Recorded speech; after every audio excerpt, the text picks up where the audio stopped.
തന്നെ പറയാം, ഞങ്ങൾ വ്യഭിചരിക്കുന്നില്ല, ഞങ്ങൾ മറ്റു സ്ത്രീകളുടെ അടുക്കലേക്കൊന്നും പോകുന്നില്ല.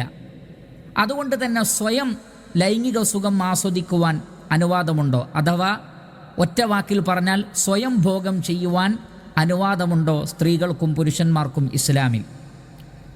ഇത് സാധാരണ നിലക്ക് ചോദിക്കുന്ന ഒരു ചോദ്യമാണ്.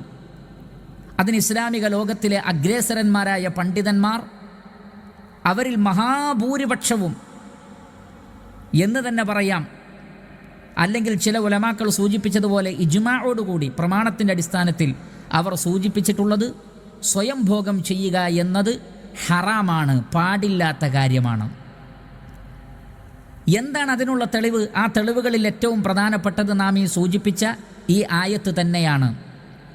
ഈ ആയത്തിനെ വിശദീകരിക്കുന്നിടത്ത് അല്ലാമ ഇബ്നു കസീർ റഹ്മത്തുള്ളാഹി അലൈഹി അദ്ദേഹം പറഞ്ഞു, വഖദ് ഇസ്തദല്ലൽ ഇമാമു ശാഫിഈ റഹിമഹുല്ലാഹ്, ഇമാം ഷാഫി റഹ്മത്തുള്ളാഹി അലൈഹി വമൻ വാഫഖഹു, അദ്ദേഹത്തോട് യോജിച്ച മറ്റുള്ള ആളുകളും അവർ തെളിവ് പിടിച്ചിട്ടുള്ളത് ഈ ആയത്തിനെയാണ്. അലാ തഹരീമിൽ ഇസ്തിംനാഇ ബിൽ യദ്, കൈകൊണ്ട് സ്വയം ഭോഗം ചെയ്യുന്നതിനെ അവർ അത് ഹറാമാണ് എന്ന് പറയാനുള്ള കാരണം ബിഹാദിയിൽ ആയത്തിൽ കരീമ, ഈ ഒരു ആയത്താണ് അതിനുള്ള കാരണം. കാരണം ഇവിടെ അല്ലാഹു സുബ്ഹാനഹു വതആല പറയുന്നത് ഇല്ലാ അലാ അസ്വാജിഹിം ഔ മാ മലക്കത് ഐമാനുഹും, അവരുടെ ലൈംഗികാവയവങ്ങളെ അവർ പ്രൊട്ടക്റ്റ് ചെയ്യും, എന്നാൽ ഭാര്യമാരോ അടിമ സ്ത്രീകളോ ഒഴികെ. ഫഹാദ സനീഅ ഖാരിജുൻ അൻ ഹദൈനിൽ ഖിസ്മൈൻ, സ്വയം ഭോഗം എന്നത് ഇത് രണ്ടിലും പെടുന്നതല്ല. അവിടെ ഭാര്യമാരെക്കുറിച്ച് പറഞ്ഞു, അടിമ സ്ത്രീകളെക്കുറിച്ച് പറഞ്ഞു, എന്നാൽ അതിനപ്പുറത്തേക്കൊന്നും പറഞ്ഞിട്ടില്ല. അപ്പോൾ ഇത് രണ്ടിനും അപ്പുറത്ത് ആര് തേടിയാലും എന്നാൽ അതിൽ മൊത്തത്തിൽ എല്ലാ രീതികളും പെട്ടു. ഈ രണ്ട് വഴികളല്ലാത്ത മറ്റെല്ലാ രീതികളും അതിൽ ഉൾപ്പെടുന്നതാണ്.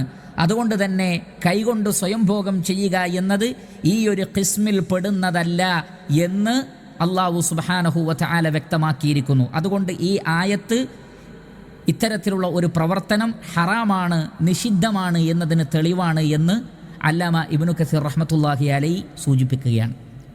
അപ്പോൾ ചില ആളുകൾ ചോദിക്കും, എങ്കിൽ പിന്നെ ഞങ്ങൾ ഞങ്ങളുടെ വികാരം എങ്ങനെയാണ് ശമിപ്പിക്കുക?